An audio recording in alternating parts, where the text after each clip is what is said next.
Assalamualaikum warahmatullahi wabarakatuh. Salam sejahtera bagi kita semua. Shalom, Om Swastiastu, Namo Buddhaya, Salam Kebajikan.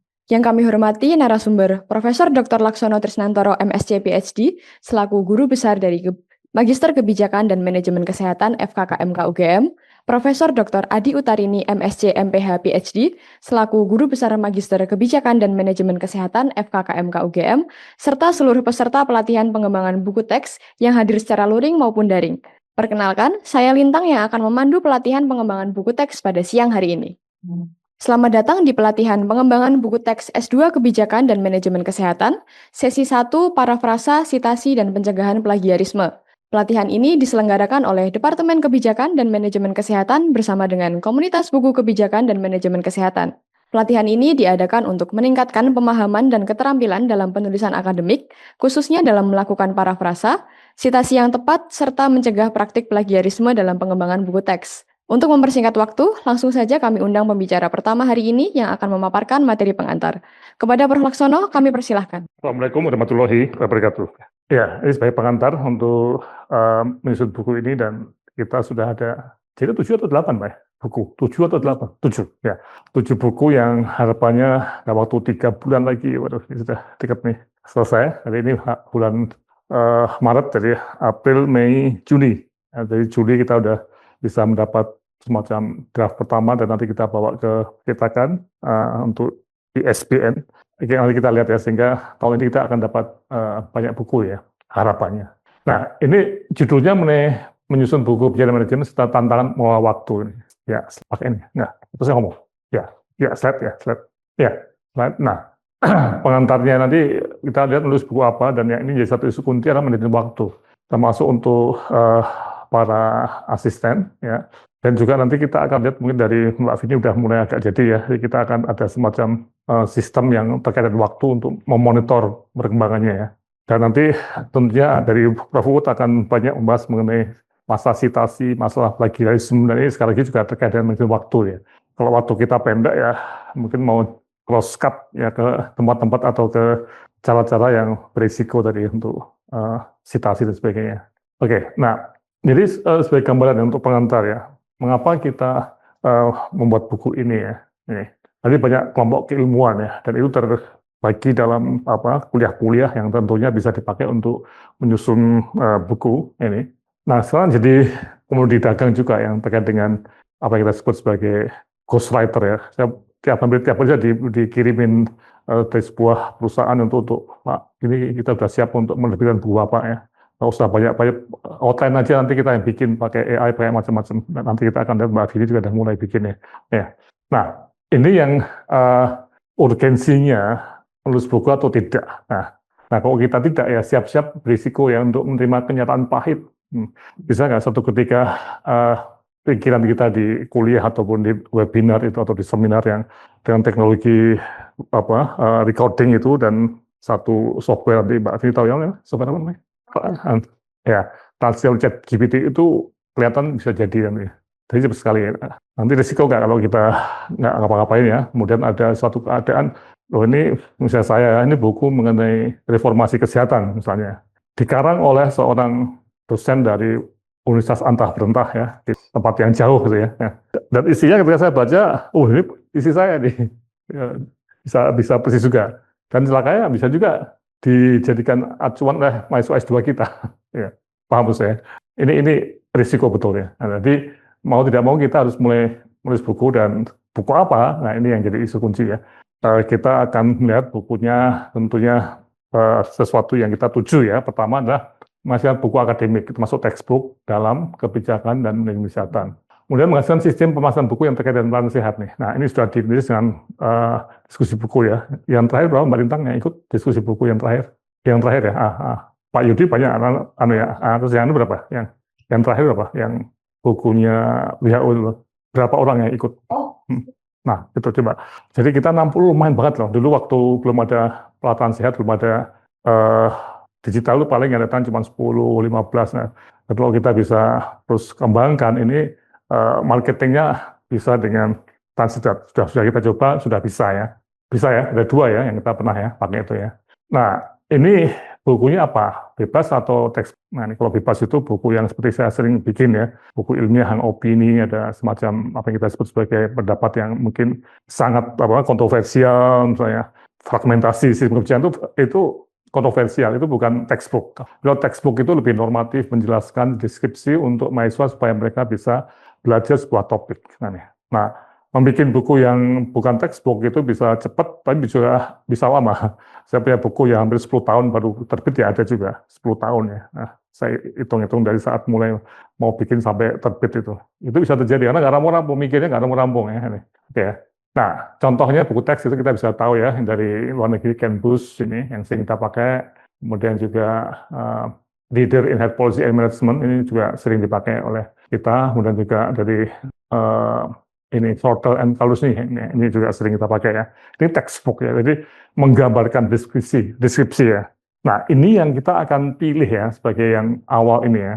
Ya, karena apa? Sebelum kita nulis buku, tentunya harus menjawab pertanyaan ini. Apa yang dapat diberikan oleh buku yang akan Anda tulis ke dalam literatur yang sudah ada saat ini?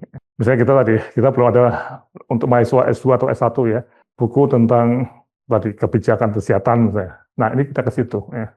Mengapa Anda orang yang tepat? Ya karena kita karyanya di sini. Ya. Kita fokus di sini. Bahkan IT, Pak Lutfan juga di IT kan tepat juga misalnya. Atau UU di Mutu, Pak Nevi di Mutu. Nah, untuk siapa? Untuk praktisi atau untuk mahasiswa atau apa? Nah, ini kita betul-betul audiens kita betul-betul harapkan jelas sekali ya.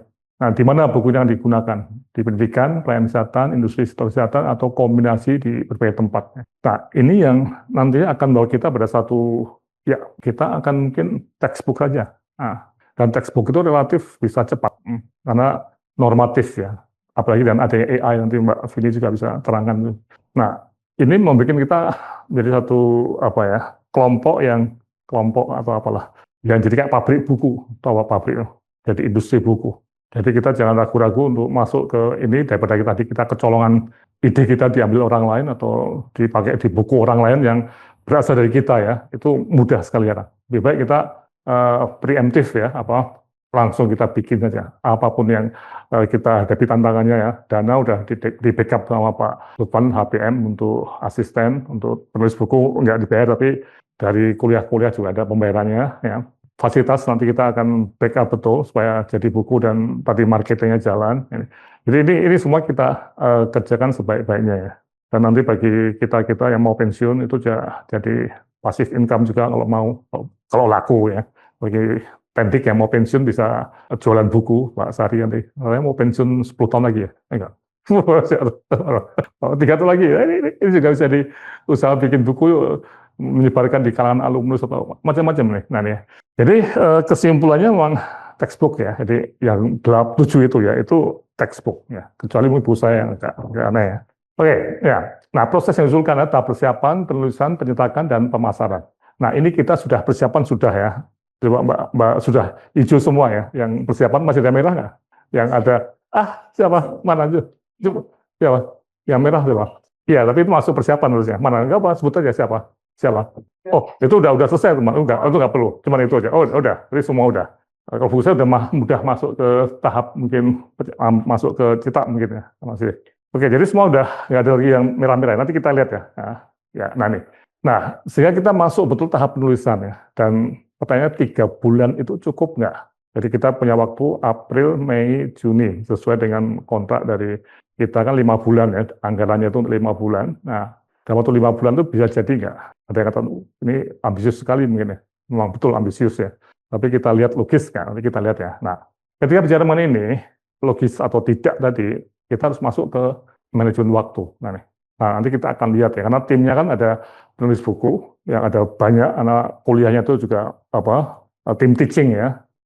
Tapi asistennya 1 ya. Nah, nanti saya Mbak Vini asisten untuk buku pembiayaan. Mbak Andipa, untuk kesehatan. Siapa lagi yang di sini ada? Reformasi. Ya, 3. Siapa lagi? Siapa? Andin apa? Kesehatan. Itu masih banyak problem. 4. Terus siapa lagi? Sudah ada lagi. Mbak Yatmi, Mutu ya. Terus siapa lagi? Masih 5. Oh, itu hampir selesai ya. Udah itu 6. Terus siapa lagi? Jen apa? Oh, oke, Mbak. Ya. Yang belum dibayar Mbak Winda yang belum ya. Nanti kita ya. Nah, ini waktu ini juga para dosen nanti ya. Nah ini saya akan masuk dalam waktu untuk menulis buku ya. Buku masih lama ya? Belum kan? Belum. 13. Oh masih. Oke, jadi saya akan tugas ke saya. Nah ini, jadi kita melihat konsep waktu, kemudian mengenal konsep penting ya dan urgent dalam konteks penulisan buku ya. Jadi buku kita itu tulisan buku ya saya itu apakah suatu kegiatan yang masuk dalam kategori penting atau tidak penting ini ya. Mungkin mau diagnosis sendiri matriks dan juga memulai perubahan metode kegiatannya. Nah ini, jadi ada 4 hal ya, nanti kita akan lihat konsepnya waktu itu apa, antara urgensi dan kepentingan, kemudian mengorganisir waktu Anda dengan pengetahuan dan waktu, kemudian tips dan waktu ya. Nah nih, saya kata Mbak Vini, selama ini 1 hari berapa jam untuk ngurus buku nih? Tidak rutin. Ya, ya, tapi misalnya di rata-rata misalnya sehari 1 jam 2 jam ada? Enggak, misalnya 1 minggu lah. Itu seminggu. Nah, 1 minggu itu 7 jam sehari. Ya, 1 jam sehari ya. Ya karena memang hitung-hitungan apa? Enggak, 1 minggu 7 hari kan 7 hari. Jadi kan 7, bukan. 1 hari 1 jam. Jadi kalau seminggu ya 5 jam lebih. Gitu.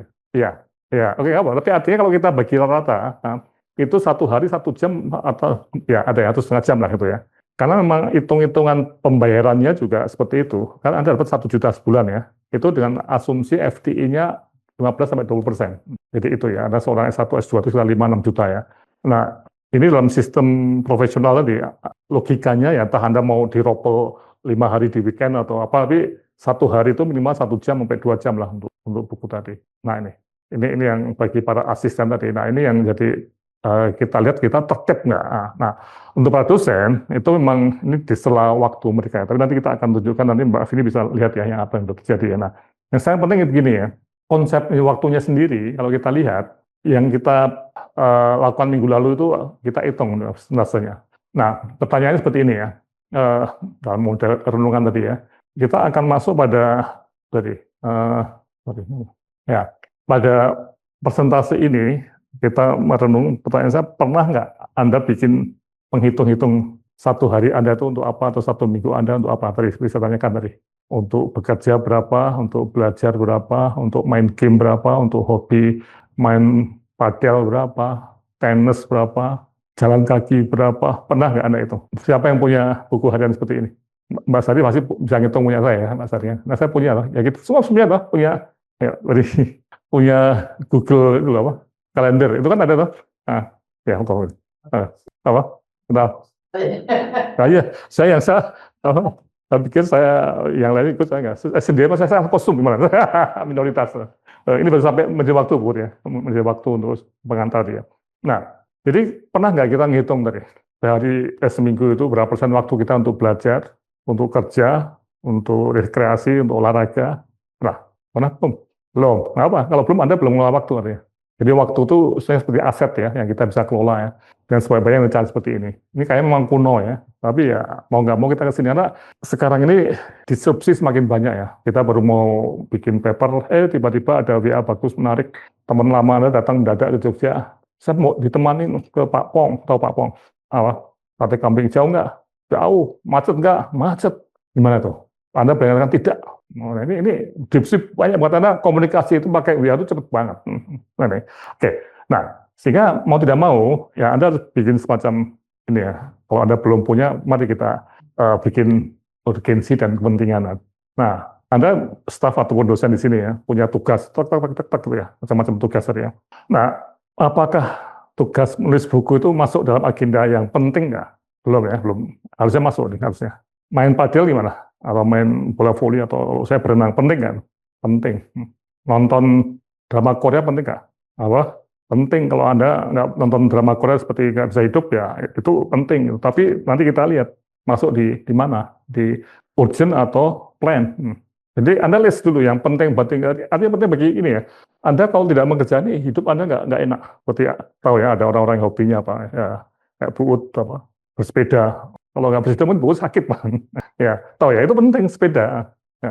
Ya, tidak hanya belajar bekerja loh, olahraga, main TikTok juga penting. Tapi, nah sekarang saya menulis buku itu penting nggak? Nah untuk para asisten kalau sudah mendapat kontrak nanti ya penting.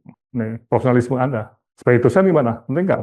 penting karena itu tuntutan dari IKU ya, apa ya? Ada nggak? Bikin buku itu ada nggak? IKU apa? Kalau profesor harus tiap 3 tahun sekali harus bikin buku 1 profesor. Kalau nggak dicabut apa tunjangannya. Tapi harus. Kan nggak tahu yang dosen muda harus bikin buku nggak? Nggak ya? Nggak. Nah ini makanya ini bisa aja lebih baik bikin jurnal nih. Tapi nanti pikiran kita diambil orang lain nih. Ya, karena di jurnal itu ada pikiran kita juga bisa diambil orang lain dan mereka bikin buku atas pikiran kita di jurnal. Makanya kita harus selamatkan dulu ini. Ya. Nah, dan yang tidak penting-penting ini apa? Ya, bagi fungsi hidup Anda ya, termasuk tujuan dalam waktu 3 bulan tadi ya. Jadi, nah ini. Oke, nah sekarang dari sini Anda pakai pertolongan koordinat waktu ini, sekali ini kuno betul ya Pak. Materi sudah saya berikan 25 tahun yang lalu, masih dipakai juga. Ya. Jadi ada 4 kuadran ya, urgent, not urgent, important, not important ya. Nanti important tadi yang penting, tidak penting ya. Nah urgent itu yang mendadak-mendadak, yang not urgent itu yang plan, terjadwal nih. Jadi tadi misalnya kita mau drama Korea itu ya boleh, nah, tapi terjadwal, tahu ya, tiap hari apa, Sabtu atau apa, kita jadwal. Kan drama Korea kan yang baru-baru apa, munculnya hari apa? Kan ada tuh model kayak Netflix tuh ya, jadi perdana itu hari apa? Yang tahu isi saya, saya suka drakor ya, saya nggak begitu apa? Iya, itu harinya apa harinya? Nggak tentu. Lah ya, nah itu. Anda terpaku pada hari primernya itu apa, hari tayangan perdana atau udah nanti diulang lagi bisa tadi. Nah itu contoh ya. Ya kalau tiba-tiba Rebo jam berapa silakan ya. Nah important not important, tapi bagaimana masukkan ke urgent not urgent tadi. Kenapa? Di mana kita harus berfokus ya. Jadi kalau kita lihat ya kita harus cermati jadwal minggu lalu ya. Kalau Anda mau ya kita bikin tadi ya. Nah, dan juga apakah ada kegiatan nulis buku nggak nih? Kemarin Pak Yudi katakan kok produktif nulis buku ya. Pak Yudi nulis buku itu kayak rekreasi ya. Betul nggak? Ingat nggak? Dengar nggak Pak Yudi bicara itu di pidatonya? Ya, ada orang yang seperti itu. Jadi nulis buku itu kayak hobi. Ya. Jadi produktif sekali walaupun dia sibuk ya. Dimanapun juga dia bisa bikin buku ya. Oke ya. Nah, latihannya nanti kita lihat nih. Kalau perlu Anda juga yang akan datang, Anda nanti alokasikan ya. Nah, sehingga nanti Anda bisa dapat yang benar yang mana nih kira-kira nih? Yang merah atau yang hitam? Menurut waktu Anda, yang mana yang benar? Yang hitam atau yang merah? Yang banyak yang important not urgent atau banyak yang not important tapi urgent? Yang merah atau yang hitam? Masa nggak bisa cepat? Coba kalau kita lihat, nah ini, kalau terjadi situasi ya ini, yang banyak di satu, itu hidup Anda tuh krisis terus. Deadline project or activity, tiap hari Anda pusing bikin apa deadline itu. Makanya kadang-kadang beberapa orang Mbak Lusa udah sibuk sekali ya. Udah kelihatan, itu kelihatan banget kok. Saya tahu orang-orang yang waduh sibuknya setengah mati itu. Nah, yang 2 itu aktivitinya plan, masuk rekreasi juga. Jadi dia bisa menata supaya hidupnya itu menyenangkan, tidak masuk ke perangkap krisis tadi. Nah, kalau yang di not important dan urgent itu yang waduh nggak produktif. Nah, ini macam-macam. Jadi kalau kita kembali ke sana, nah ini yang benar yang mana? Yang hitam. Yang hitam. Jadi yang important itu jangan sampai urgent banyak-banyak. Jadi didorong ke plan. Masuk dari main padel, nonton drakor, rajin, apa? Nah itu didorong ke plan activities. Nah, ini, paham maksud saya? Ya, nah ini, kayak. Nah dari sinilah nanti kita akan masuk pada satu pertanyaan, bagaimana hasilnya? Nah, Anda coba aja. Dan ini sesuatu yang tidak instan ya. Mungkin Anda latihan sampai berminggu-minggu atau berbulan-bulan ya. Sampai, oh ternyata seperti ini yang paling enak untuk saya ya. Sehingga Anda menjadi waktu untuk identifikasi fungsi hidup Anda ya. Termasuk tadi tujuan 3 bulan lagi buku selesai. Nah ini, susun jadwal tadi dan gunakan untuk yang sehari-hari. Tantangannya, nah ini, untuk konteks buku ya. Tadi Anda bisa nggak alokasikan waktu. Kalau asisten mau nggak mau 1 jam sehari, baik kontrak harus nggak ada ampun. Nah, makanya ini saya katakan sejak dulu ya, kita kerja itu harus base kontrak ya. Nggak bisa orang, makanya aneh kalau misalnya kita bekerja, oh kita nggak tahu uangnya berapa, nanti setelah 6 bulan atau setelah setahun baru dapat uang ini kacau betul ya. Jadi kita itu Pak Lufan ya, kalau bisa betul kita based on kontrak, masuk dosen pun ngajar itu nanti akan dapat berapa, tahu lah. Ini bisa diatur semua kok. Jadi kita IT kita juga ada, semua ada. Oke ya, jadi untuk asisten kita harapkan 1 hari itu minimal 1 jam ya, 1 jam atau setengah jam, entah mau dipakai tiap hari atau dirobel 3 hari sekali atau 5 hari sekali, silahkan. Nah, dari sinilah nanti akan sampai pada, ya Anda akan tips-tips ini, silahkan nanti Anda coba atur ya jadwal Anda, jangan sampai terjadi suatu deviasi dari jadwal, tapi juga jangan kaku sekali nanti. Kalau kaku sekali tadi seperti teman Anda ngajak ke makan sate kelata, Anda betul-betul teman Anda dekat rumahnya dari Medan, jauh-jauh ke sini, Anda menolak dengan, oh sorry saya lagi sibuk, waduh, wah ini dilema betul ya, hati-hati betul ya. Nah, sekarang kembali ke real things-nya ya, buku ini yang kita akan coba jangan sebentar lagi ya, Bu ya, 3-4 menit lagi ya, bisa ya. Coba ya, kita ada pertanyaan nggak mengenai manajemen waktu ini? Bisa nggak ada lakukan nih? Mumpung ada case-nya bikin buku ya, paham ya? Untuk para asisten, ini kunci di asisten. Coba Mbak, ini masuk yang tadi ya, Mbak Philip sudah dikasih. Jadi gini ya, buku ini mengapa saya optimis bisa 3 bulan ya, 7 buku ya. Orang katakan ambisius sekali bisa terjadi ya. Tapi ini buku teks ya, yang sudah mempunyai apa yang kita sebut sebagai dasar dari kuliah-kuliah kita. Ya. Nah, kuliah-kuliah itu sudah ada sesinya yang jadi sesi dalam buku atau chapter dalam buku. Jadi tidak bikin sesuatu yang baru. Kita udah punya. Nah, ya. Dulu bahkan waktu kuliah dulu pasti ada handout. Handout itu yang dikembangkan jadi buku, dan ini yang menarik, yang Mbak Vini, dari omongan kita di kuliah, itu ada mesin transkrip yang bisa menjadikan tulisan. Nah, ini yang dipakai oleh ghostwriter untuk ini, mengambil tadi. Ngatakan 3 bulan selesai bikin buku Pak Laksono, nanti pokoknya Pak Laksono tinggal handout-nya dikasih ke kami selesaikan. Nah, ini Mbak Vini coba ya. Mbak Vini sudah sampai pada titik penulisan yang ini nanti diserahkan pada dosen ya, kembali ya. Jadi istilahnya itu tulisan dasarnya itu dibikin Mbak Vini berbasis pada tulisannya Bapak Ibu semua. Nah, coba Mbak Vini, nah ini ya, ini kan ini udah jadi ya. Ini Pak Novat dan saya ini dari mana? Dari rekaman kuliah coba yang tadi, yang rekaman mana? Yang rekaman kuliah. Jadi transkrip kuliah itu dijadikan seperti ini. Ya, transkrip kuliah ya, yang pakai ini dulu nggak ada sistem ini, sekarang ada. Ya. Tapi ini bahayanya dipakai orang lain. Jadi mereka ikut webinar kita, ngerekam, ditranskrip. Nah ini ya, ini omongan saya ya, tadi gitu, belum bentuk buku. Ya ini ya. Kemudian dari sini kebetulan tadi pakai apa? Ini kemudian masuk ke chatnya. Nah, kemudian apa perlu memastikan Prof ini kan memang ada Prof bukunya gitu. Kemudian antara 5. Nah, ini kan memang ada misalkan ini misalkan pembiayaan itu kemudian menjadi benang merah. Jadi memang kan tidak memang betul jadi itu oleh Presiden dan WHO. Jadi itu mengkonfirmasi. Ya. Nah, artinya ini dari Mbak Vini ya, dari asisten ya, dan ini yang dikembalikan ke dosen. Yang dalam waktu 3 bulan itu harus jadi betul ya. Jadi prosesnya bolak-balik itu ya. Dan ada Google Form ya. Awalnya pakai Google Form itu ya. Ya, Mbak Anin tahu ya. Kalau saya pakai itu kan bolak-balik udah berapa kali dia? 10 kali ada ya. Pusing ya. Ya, memang seperti itu. Bolak-balik nggak rampung-rampung lagi. Tapi ini memang dalam rangka tadi yang nanti kita tanya Bu Ut ya, bagaimana untuk menghindari tadi plagiarisme yang ini luar biasa nih bahayanya. Nah, ini kita harus betul-betul lihat, cek dengan kuliah kita kuliah kita punya, kita tahu kuliah kita tahu. Nah, para dosen pasti tahu mau apa. Ini kan dari Mbak Vini. Saya rencananya libur lebaran itu sehari, 2 hari, 3 hari, mungkin mau pakai waktu untuk ini memperbaiki ini. Jadi misalnya gini ya, satu dosen misalnya punya 3 chapter ya, 3 bab ya. Satu bab itu 60 halaman ya. Nah, 60 halaman itu yang harus kita edit, harus kita sampai enggak 20. 3 bab 60, satu bab 20 kira-kira. 60. Nah, logika saya ini kan ada waktu 90 hari ya. Nah, kan dosen tadi bisa memperbaiki platform dasar ini loh. Dan tadi nanti dengan kita cek betul pakai software plagiarisme atau yang ya, supaya kita betul-betul bebas dari ini. Tapi kita menggunakan ya proses yang ya kita nggak, ya terus saja saya nggak mau kalah dengan kenapa kok ini cepat sekali, ternyata pakai ini juga, pakai model kayak gini, bahkan lebih ekstrim lagi, mungkin macam-macam, saya nggak tahu software mereka ya, jadi cepat banget ya, yang tadi yang kelompok-kelompok yang ghostwriter tadi, bisa dipahami ya.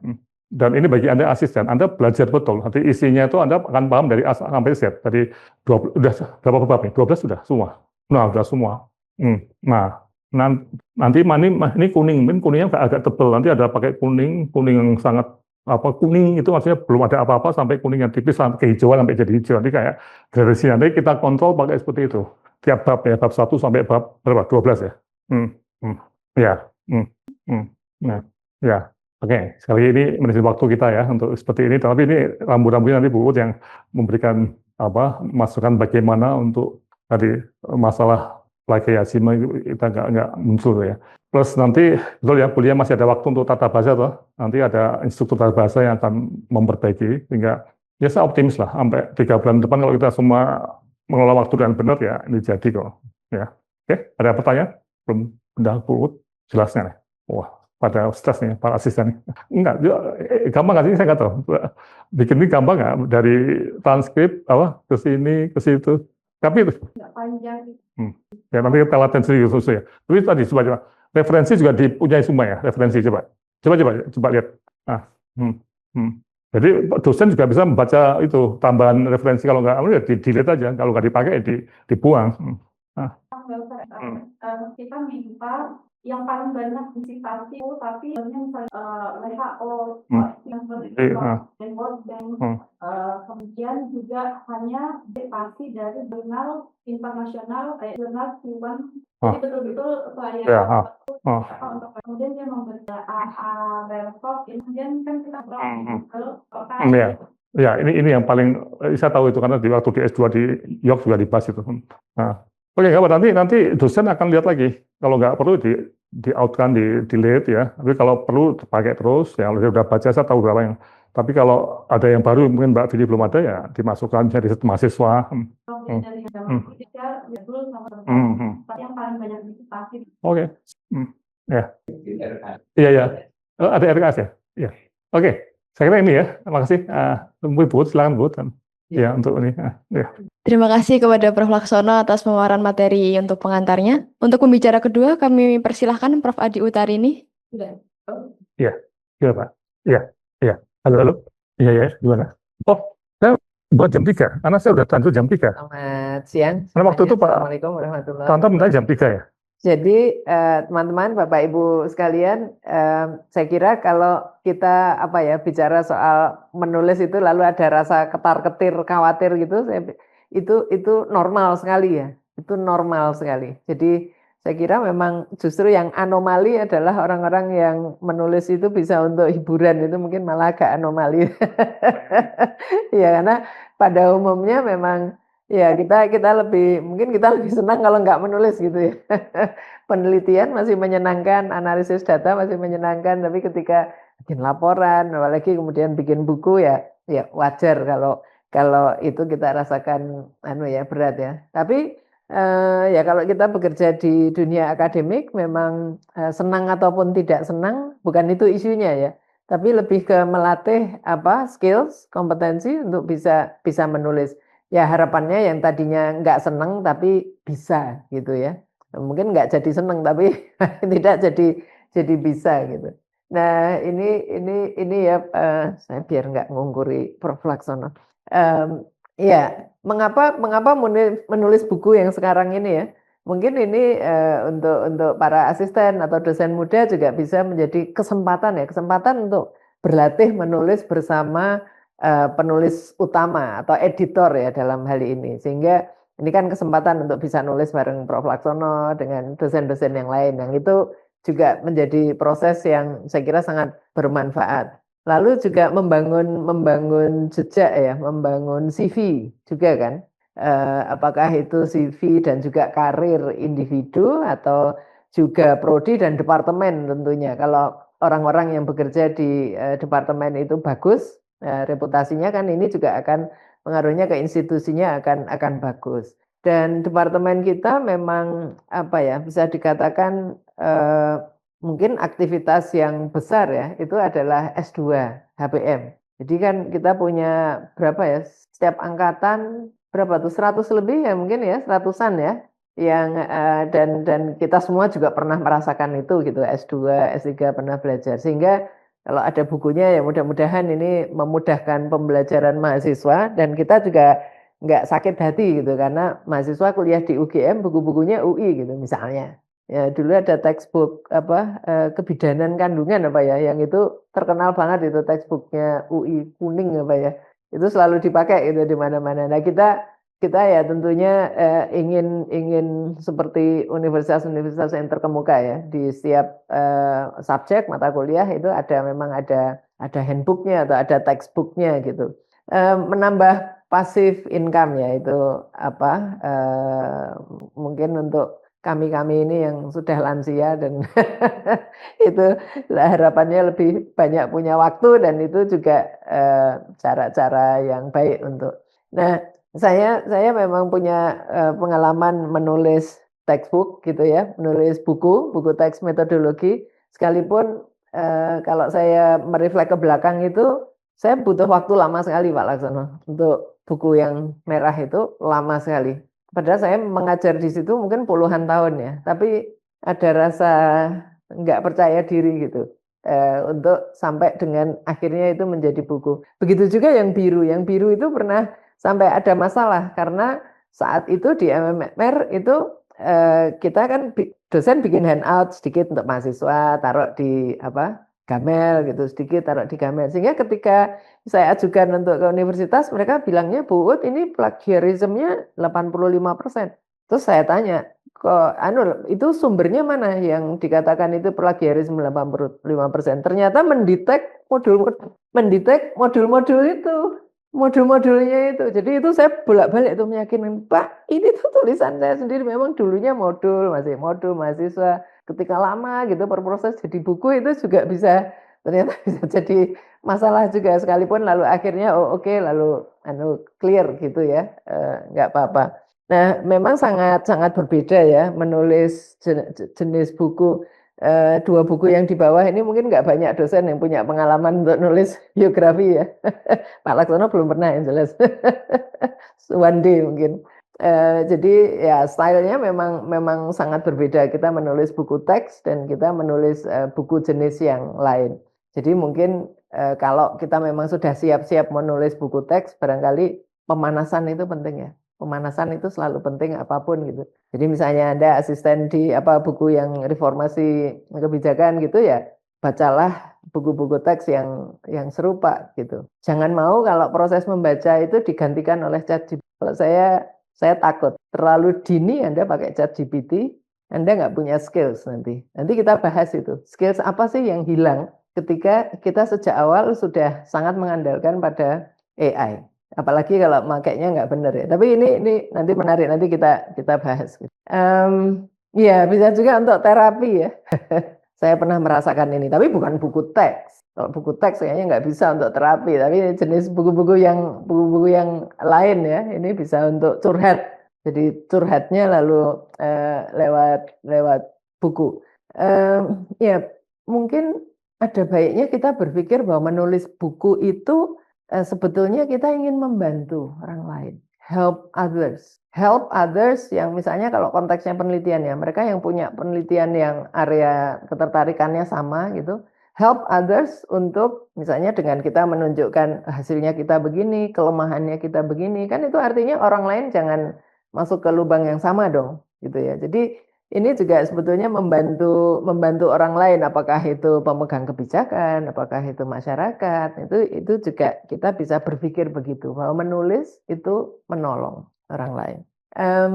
Ya, ini artikel ini Pak Yodi yang memberikan ke saya. Ini menarik ini.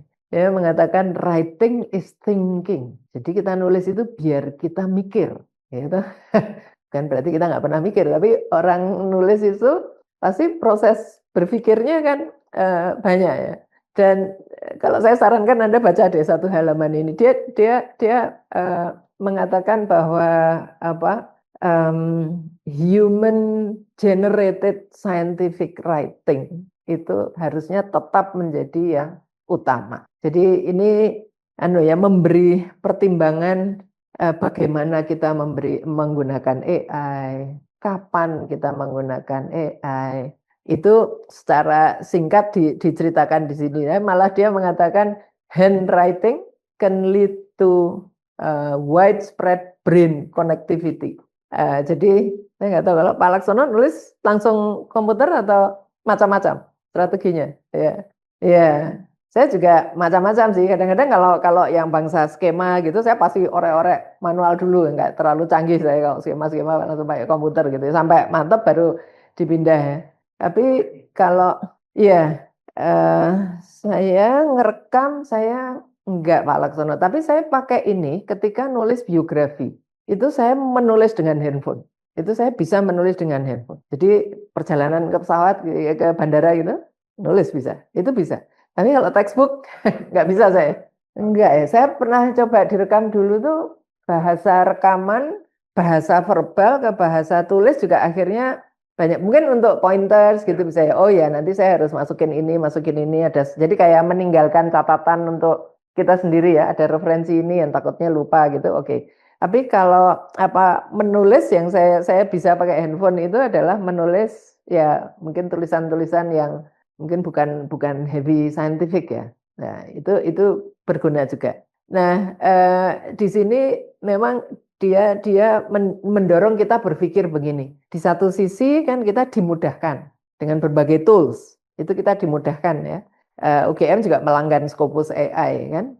Sekarang saya agak hati-hati tapi saya mulai mencoba mahasiswa S3 sebagian ya untuk pakai Paperpole. Tapi ini kita masih hati-hati juga. Jadi di satu sisi memudahkan, tapi di sisi lain kita berpikir apa skills yang hilang ketika kita too early menggunakan AI. Ini yang penting kita pikirkan ini Pak Laksono. Tadi saya mendengar, waduh ChatGPT gitu, saya nervous. Nggak apa-apa sih, tapi nervous aja gitu.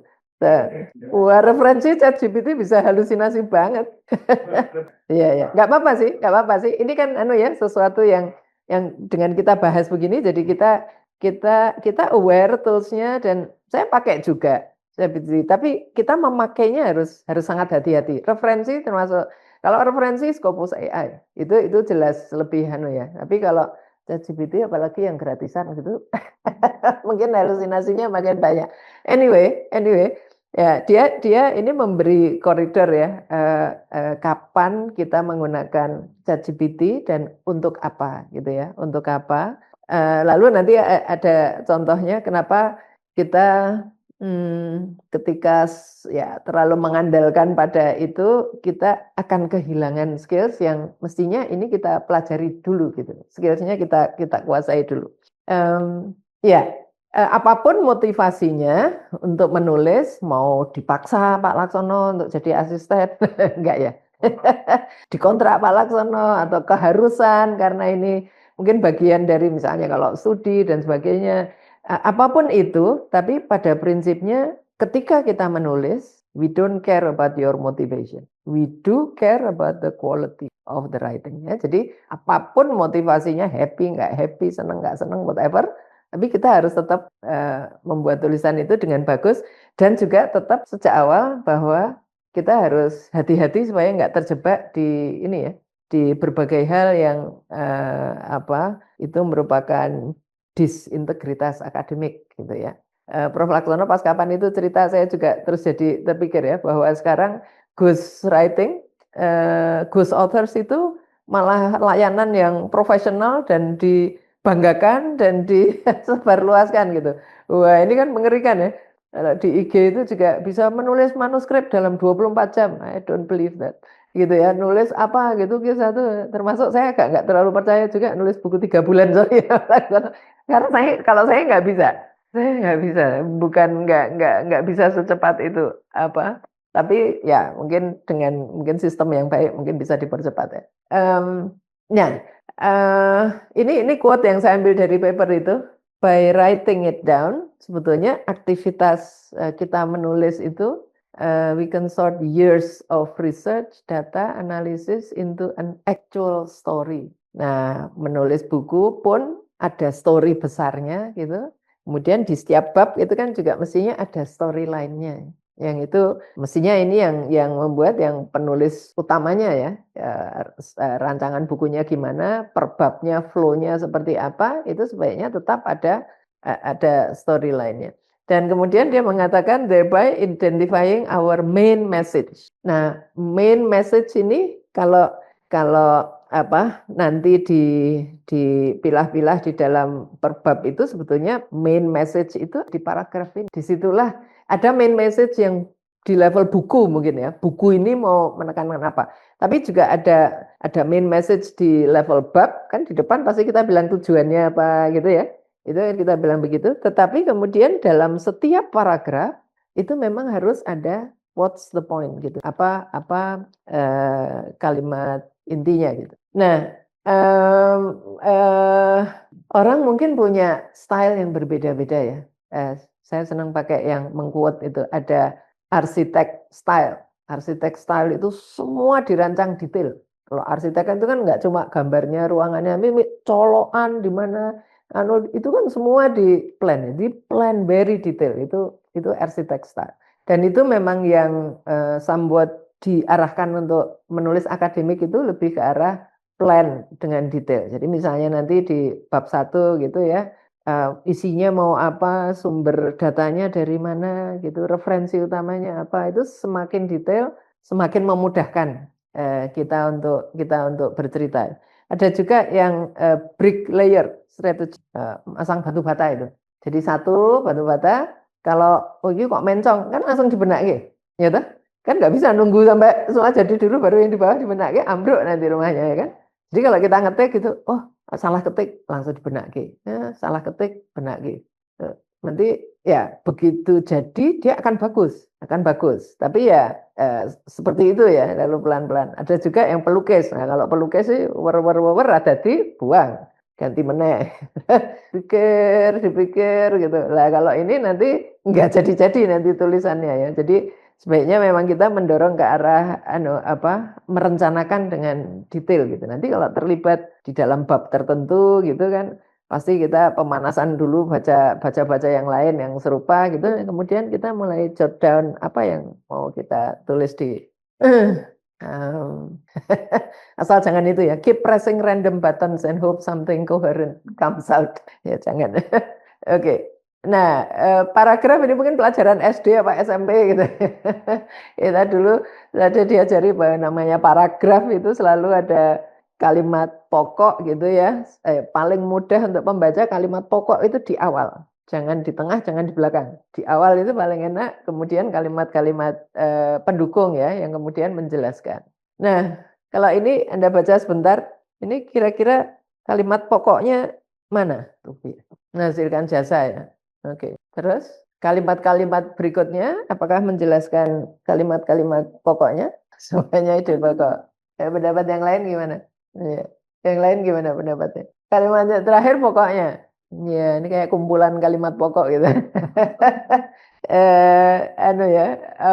Enggak link antara kalimat-kalimat pendukung dengan kalau lembaga yang menghasilkan jasa, ya menghasilkan jasa mungkin jasanya bisa dieksplor juga gitu, bisa dijelaskan. Kalau ini langsung tantangannya apa? Tantangan bisa nanti cerita jadi satu paragraf sendiri gitu. Ya, sehingga ada kalimat topik yang itu pengendalinya ya, penyatunya, pusatnya di situ kalimat topiknya.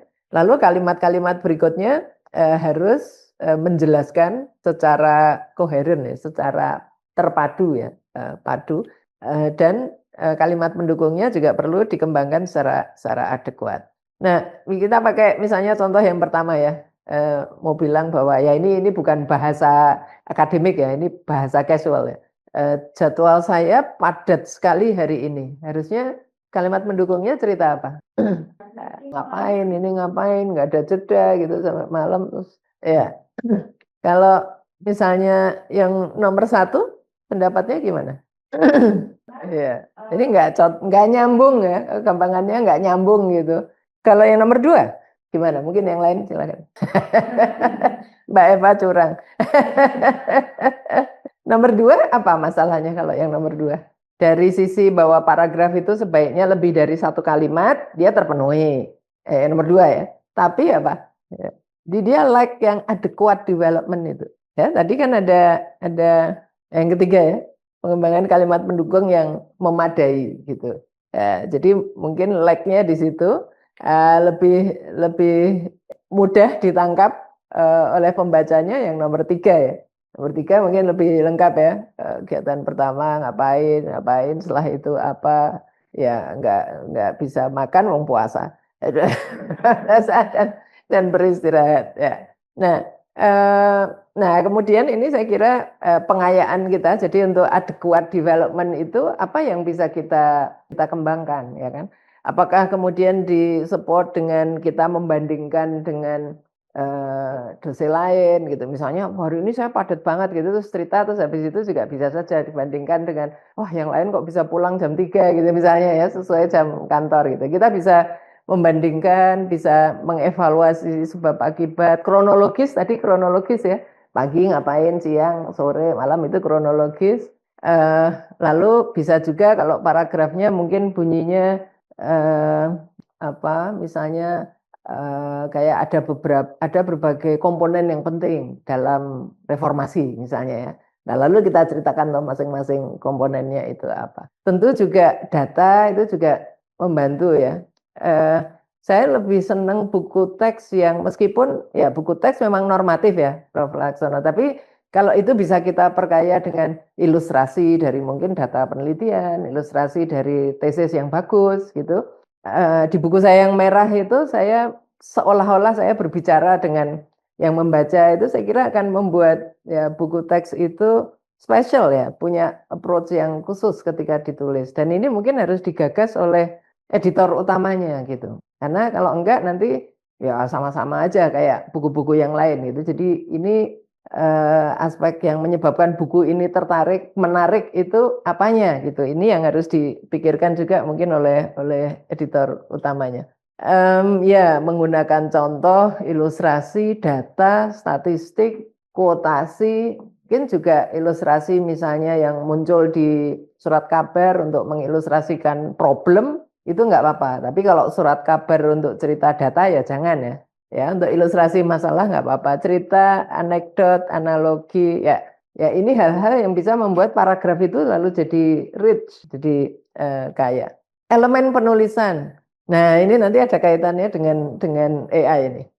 Ketika kita menulis kan hal-hal ini sebenarnya kita lakukan ya. Kita mencoba summarize. Misalnya apa? Misalnya kalau ada beberapa sumber referensi yang bicara hal yang sama, kan kemudian kita harus merangkum, ya itu summarize.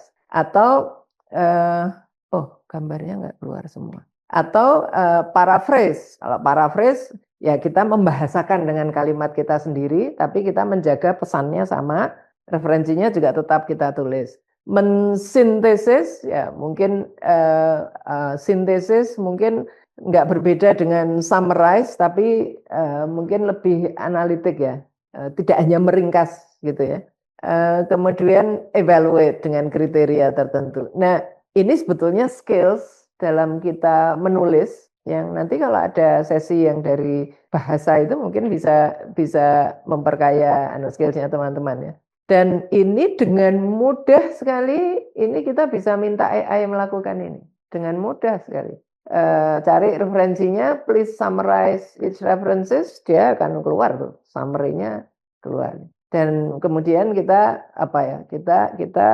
ya kehilangan skills ini karena kita kemudian mendelegasikan pada AI dan kita mempercayakan pada AI untuk melakukan itu. Jadi makanya saya bilang kapan kita menggunakan AI? Mungkin itu pertanyaan yang penting. Lalu ya AI is a friend tapi juga is an enemy gitu. Jadi yang jelas dia nggak bisa bertanggung jawab kan, dia bukan author gitu. Kalau kita pakainya nggak benar, yang kena kita nanti, yang harus bertanggung jawab kita. Sehingga mungkin kita siapkan juga, kita harus mendeklar ya. Nanti saya kira di semua buku ini penggunaan AI di setiap bab itu digunakan untuk apa, ini saya kira harus kita declare. Jadi jangan disembunyikan ya. Nggak bisa minum. Now, what if we use AI, gitu ya? Ini saya dibantu Mas Sigri untuk membuat beberapa slide ini. Ya, ini kita mencoba pakai paper poll ya. Kita mencoba pakai paper poll dan kemudian kita beri prompt ya, sama seperti tadi. Lagi nulis buku nih, buatin dong outline. Bab judulnya udah ada gitu kan, udah dibagi-bagi siap buku ya. Lalu buatkan outline-nya ini, dia minta 10 words untuk outline. Oke, tadinya kita kasih 10 words-nya itu patient experience in hospital care, terus titik 2, concept and strategies to improve. Ini udah 10. Kita masukkan aja, dia akan keluar kan dengan outline, dengan suggest references gitu ya. Dan ketika kita minta tolong di-summary-kan sekalian gitu, ya. Oh, ini yang referensinya ya. Paperpal referensinya lebih terjamin karena seperti Scopus AI dia juga hanya mengambil dari yang publish ya. Jadi dia nggak, kemungkinan halusinasinya mungkin lebih kecil seperti Scopus AI. Cuman kalau Scopus AI itu dia hanya mengambil dari Scopus. Ya memang terjamin sih, tapi memang hanya dari Scopus gitu. Nah, kalau diminta untuk summary ya mereka berikan summary-nya gitu dengan mudah. Ini summary-nya untuk bab itu. Jadi kalau kita disuruh bikin apa tuh, ada tujuannya, terus ada summary-nya, semenit keluar. Mau nerjemahkan, nyuruh itu tolong dong terjemahin pakai bahasa Indonesia, ya keluar juga. Tapi kan kemudian ini yang kemudian di artikel itu meminta kita semua to reflect. What do we lose kalau kita sejak awal udah pakai AI? Membuat outline itu andai nggak pakai AI, prosesnya gimana? Baca banyak ya. Ya, kalaupun nggak baca, kalau bisa begini, misalnya, oke, kita punya ini buku-buku yang serupa misalnya.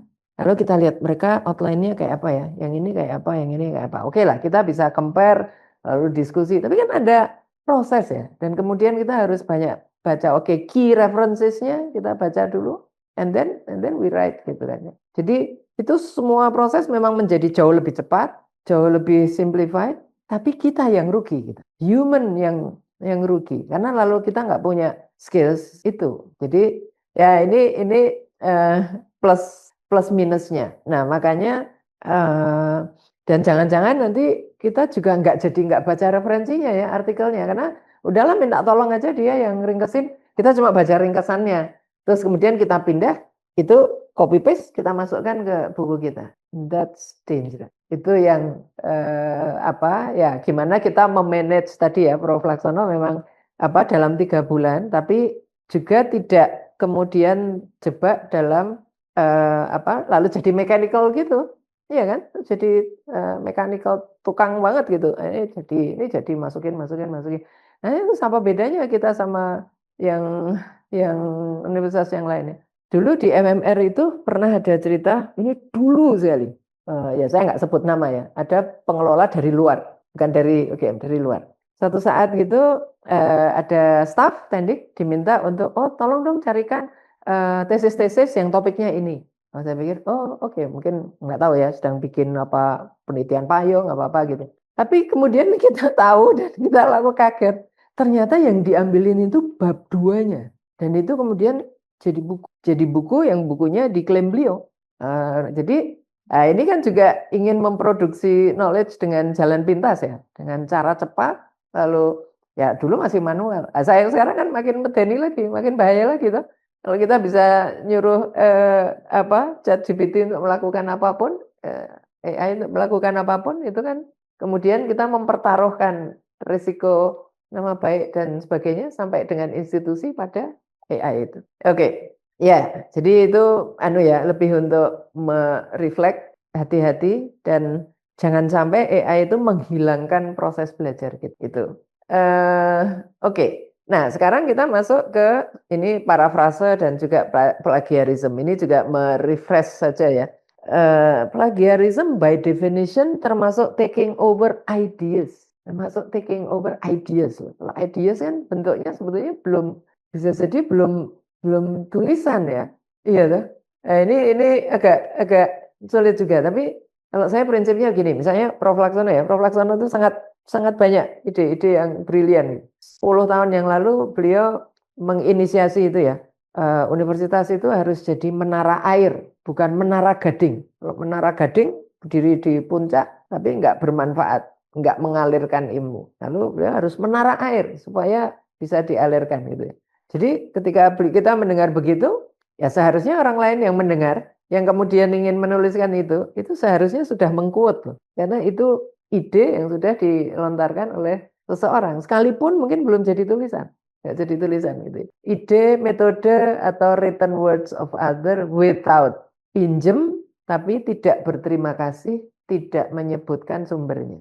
That's plagiarism. Dan lalu menganggap bahwa ini karyaku, padahal bukan. Ya, padahal ini kita pinjam punya orang lain. Nah, termasuk self plagiarism, istilahnya menarik itu, recycling fraud. Self plagiarism itu juga nggak boleh ya. Jadi kalau saya mengambil tulisan saya di buku-buku yang sudah ada atau paper dan kemudian saya tidak menyebutkan sumbernya, yang itu juga saya sendiri, itu self plagiarism. Nah, kenapa kok segitunya gitu ya? Kan ini punya saya sendiri. Sebenarnya di balik itu adalah filosofinya itu you have to improve every day, ya kan? Kalau kamu menulis ya berusaha tulislah yang baru. Kalau mau pakai yang lama ya pinjam gitu, bilang-bilang kalau itu kita pinjam dan kita pakai dalam tulisan kita gitu ya. Termasuk kalau penulisnya sudah meninggal itu ya tetap aja ditulis ya.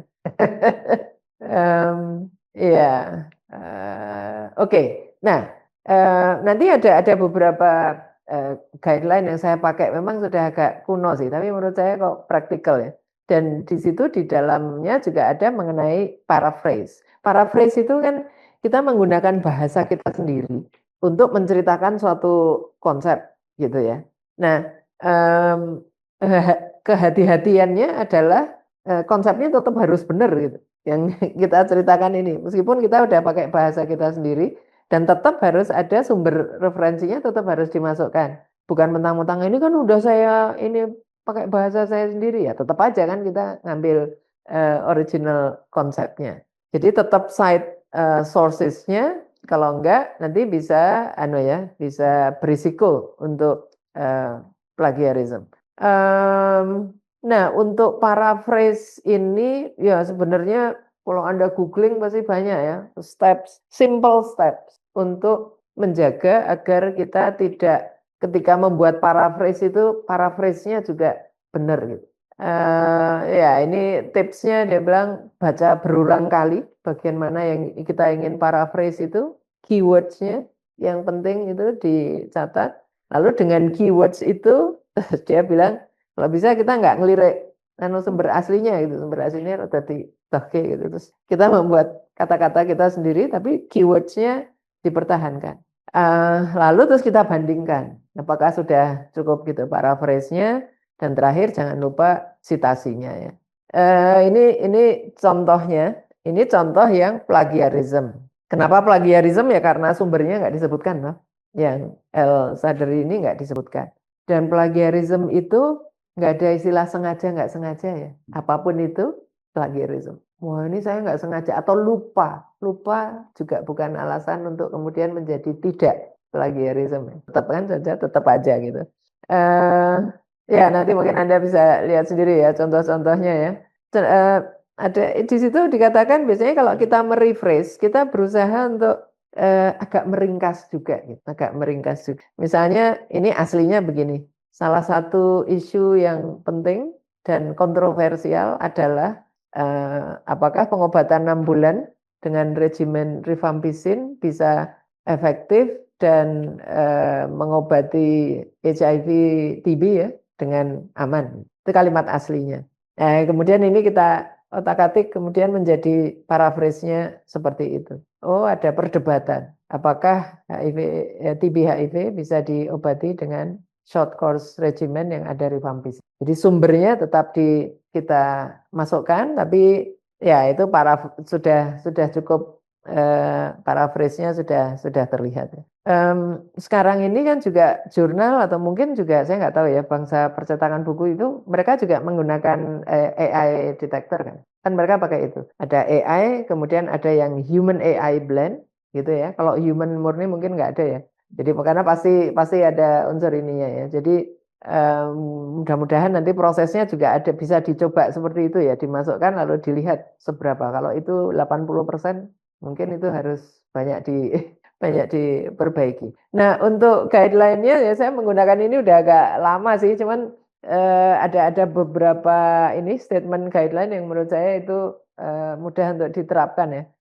Misalnya yang di atas penulis yang etis selalu menyebutkan kontribusi penulis lain, sumber idenya. Kemudian membaca langsung actual published paper. Jadi itu bahayanya AI tadi. Kalau kita sudah diringkaskan, dibikinin, itu iman kita mungkin lebih tidak kuat. Less strong karena terus arep maca sumber itunya mungkin serasa lah wis diringkes kan gitu. Iya tuh. Nah ini yang kita harus hati-hati, harus membaca langsung ya dari sumber aslinya. Ya penetapan tim penulis dibahas sebelumnya. Ini saya kira mungkin masing-masing bab itu juga sudah ada tentatif penulisnya siapa gitu. Kemudian ghost author tidak dapat diterima ya. Oke, menjelang akhir. Nanti kalau tulisan yang dihasilkan tadi kemudian dicoret-coret seperti ini, be happy gitu ya, berbahagialah. Mungkin kalau dulu pernah punya pengalaman anggar nyetor kayak tulisan kok kembalinya bersih atau cuma dikomentari satu kalimat, nah itu mungkin malah bingung tuh. Pembimbing saya dulu gitu di Inggris, tesis lengkap kasihkan dia, jawabannya this is too dry. Coba tuh, tesis komplit itu komentarnya paling depan satu kalimat. This is too dry, 4 kata. That's it. Bingung tuh, karepe opo ya. Karo ya rada misah-misah sih, Dek. Tapi kan memang ada yang stylenya seperti itu ya. Berarti kalau kita menerima gini nih mungkin malah mudah gitu, ditindaklanjutinya malah gampang ya. Dan kalau kembali kembali ke sini, ini dikatakan apa? Tulisan yang berhasil itu adalah karena proses editing yang bagus. Tidak ada orang yang menulis draft pertama apalagi yang bagus. Nggak ada itu. Siapapun nggak ada. Bukan hanya asisten kok, guru besar ya. Saya barusan bongkar tulisan orang ya nggak ada. First draft is never ideal. Tapi kalau editing ini telaten, mau bolak-balik berapa kali, maka itu nanti hasil akhirnya akan menjadi tulisan yang bagus. Itu karena proses editing yang bolak-balik. Jadi nanti jangan jadi asisten juga waduh kapan rampungnya gitu ya. Ya di situ kita belajarnya memang di situ ya. Ya nanti ya ini manajemen waktu ya, membangun ritual untuk menulis. Dan terakhir ketika kita menulis itu sebenarnya kita nggak sendiri ya. Kita tuh banyak supporternya.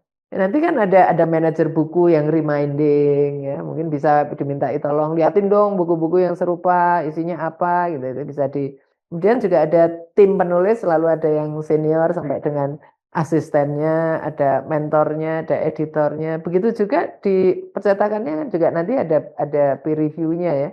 Ada peer review-nya, syukur-syukur mereka juga detect AI gitu. Sehingga itu semua nanti harapannya hasilnya tulisannya akan bagus. Saya kira itu beberapa yang bisa saya bagikan. Monggo silahkan kalau teman-teman ada yang ingin ditanyakan, termasuk juga yang di Zoom, kalau ada yang ingin ditanyakan mungkin saya bisa dibacakan pertanyaannya.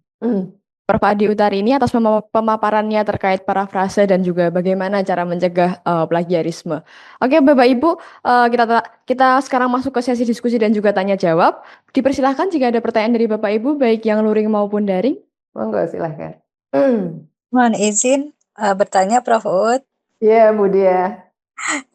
Prof. Uut, kalau tadi kita harus jujur gitu ya Prof, menyatakan bahwa kita menggunakan AI untuk bagian yang mana, itu caranya menyebutkannya bagaimana ya Prof? Terima kasih. Iya, kalau di tesis saya kemarin usul ke Bu Lika ya, mungkin bisa, kalau tesis bab 1 kan ada keaslian penelitian loh. Mungkin setelah itu bisa ada pemanfaatan AI gitu ya. Jadi kita mendeklar bagaimana kita menggunakannya. Karena kan bisa untuk bikin gambar, bisa untuk tadi mungkin mencari reference, Grammarly juga AI gitu kan untuk membagi grammar. Jadi di paper yang 1 halaman tadi Bu Dia, dan juga Permendikti-Saintek kan mengeluarkan itu, ada guidance untuk pemanfaatan AI itu. Ya, mungkin itu ada baiknya nanti di-share juga untuk yang lain. Kalau di S3 itu sudah saya masukin di panduan akademik. Bagaimana kita menggunakan AI yang ethical, Bu Dia. Jadi ya mungkin nanti kalau di buku bisa di bagian akhir kali ya, akhir atau di mana ya, acknowledgement itu kan selalu ada. Lalu mungkin nanti bisa ditambahkan pemanfaatan AI. Saya pakai AI misalnya kalau untuk merespons ke reviewer jurnal itu Budi ya. Pernah tuh saya dapat komentar, bab satumu terlalu panjang gitu. Apa nggak bisa lebih concise gitu ya. Terus, aduh, lebih concise sih piye ya. Terus saya masukkan satu paragraf, saya pakai AI. Terus saya nanya ke dia, ini kalau ini saya nulis gini-gini ini, terus ini kalau diminta untuk lebih concise, saranmu kayak apa? Terus dia membuat, oh ini supaya lebih concise gini aja. Nah itu tidak langsung saya copy paste, saya masukkan ke paper enggak. Itu saya paraphrase. Lalu yang kedua saya belajar caranya dia menyingkat. Oh gitu tuh kamu nyingkatnya. Jadi itu yang kita pelajari, lalu untuk paragraf-paragraf yang lain ya kita kemudian mencoba menyingkatnya. Ya, saya kira kalau saran ini kan memang apa adanya itu kita declare, tapi mungkin karena ini dalam proses ya, kita bisa saja mungkin nanti sharing ada satu sesi yang bagaimana supaya itu ethical gitu ya. Jadi kita pakai misalnya tadi saya udah melakukan begini, terus biar lebih aman lagi gimana? Nah, itu setelah itu lalu misalnya ada dilanjutkan stepnya gitu. Jadi akhirnya kita juga terlindungi gitu dari plagiarisme. Kalau seperti yang tadi dilakukan Prof. Uut, artinya kan tidak langsung menggunakan hasil dari AI. Berarti ada proses lagi ya, Prof. Iya, Berarti itu itu saya masuknya menggunakan atau tidak ya, Prof? ya tetap kita bisa ceritakan itu. Ya saya menggunakannya begitu gitu. Ya kemudian diparaphrase lagi gitu. Kalau saya cenderung declare aja Budi ya, karena kalau kita tidak mendeklar, toh kalau seperti manuskrip itu jurnal pada umumnya sekarang pakai AI detector juga gitu. Jadi kita nggak declare ya konangan podo wae. Nggak tahu kalau buku ya. Saya mungkin belum sekenceng kalau ini manuskrip ya. Baik, Prof. Berarti lebih baik di-declare apapun yang AI yang kita gunakan dalam proses gitu ya, Prof? Iya, kalau saya iya Budi ya. Nah, mungkin sekaligus usul ya nanti kalau bisa ada satu sesi yang bagaimana kita menggunakan AI supaya ethical itu seperti apa menggunakannya dan bagaimana kita bisa mengurangi kemungkinan halusinasi misalnya. Matur nuwun, Prof. Sama-sama Budi ya. Yeah. Izin mengulangi pertanyaan, Prof. Saya ingin menanyakan kalau misalnya dalam kaidah penulisan buku teks itu apakah ada pakemnya untuk misalnya tidak terlalu banyak self citation misalnya seperti itu dari artikel jurnal kita begitu supaya lebih objektif, mungkin begitu, Prof. Iya, kalau buku ya saya nggak pernah berpikir begitu ya. Artinya jangan kita terjebak reference bias kan ya, atau publication bias kan ya. Iya, tapi di lain sisi bagus kalau kita bisa memanfaatkan publikasi-publikasi kita. Cuman mungkin jangan hanya itu ya. Publikasi yang lain kan juga pasti ada dan bahkan publikasi yang kontradiktori itu juga nggak apa-apa gitu. Hanya kalau buku teks ya untuk menjelaskan apa.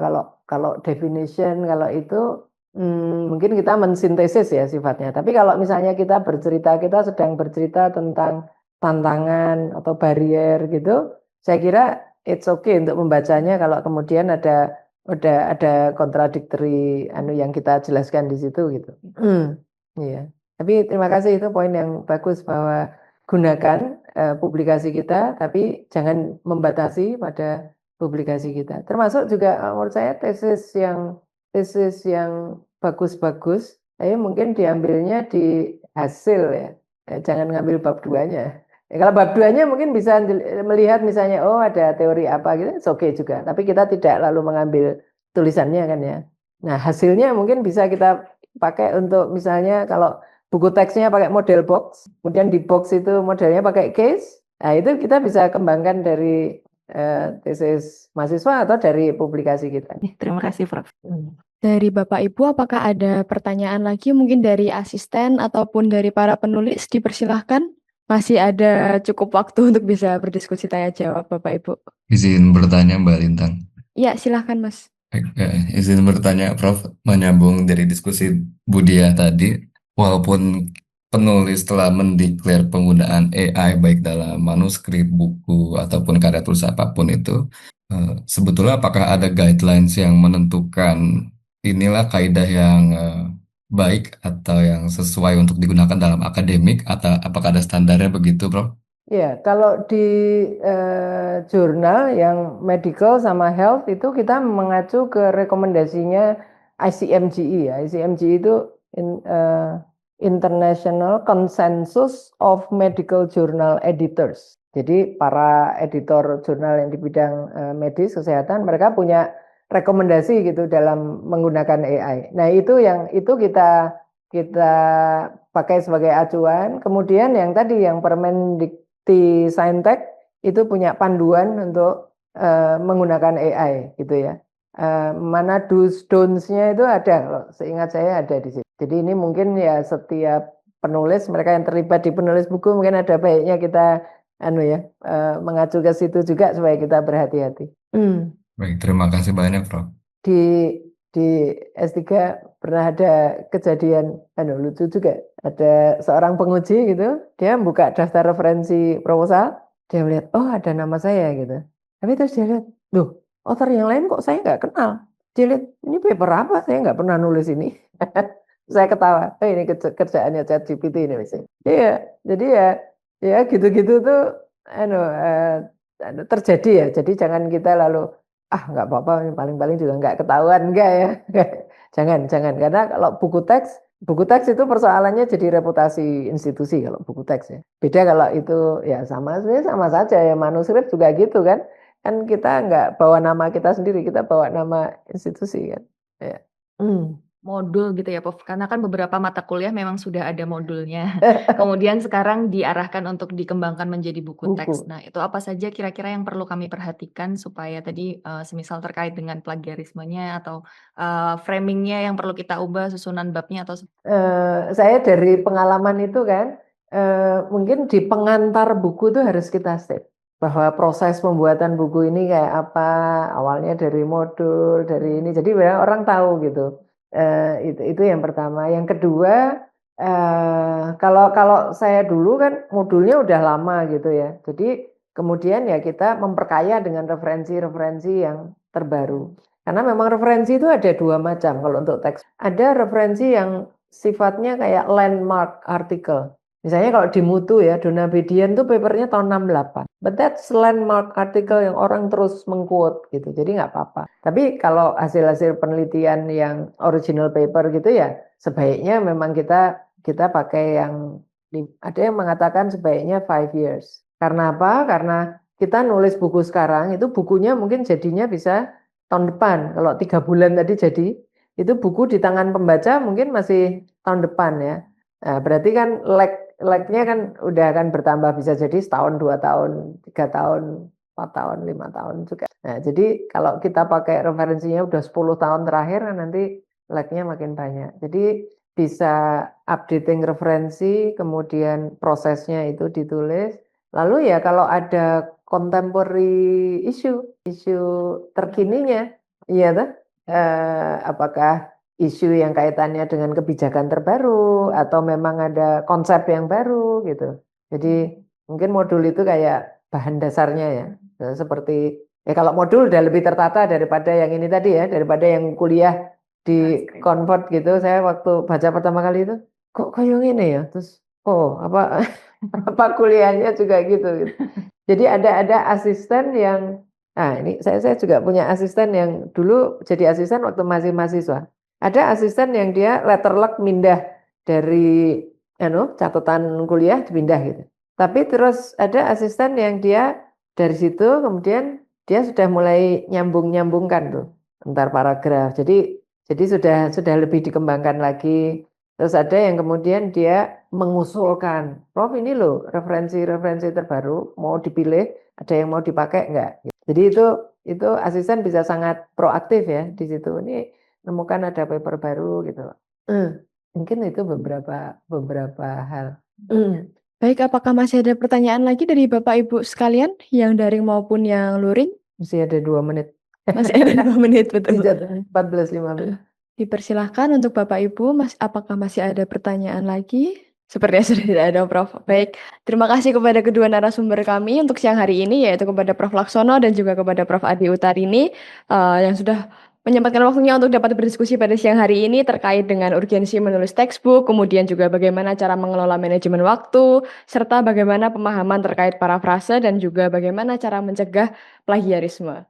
Terima kasih juga kepada Bapak Ibu semuanya. Mohon maaf apabila saya ada salah kata. Sampai bertemu kembali di pelatihan pengembangan buku teks yang sesi 2. Terima kasih.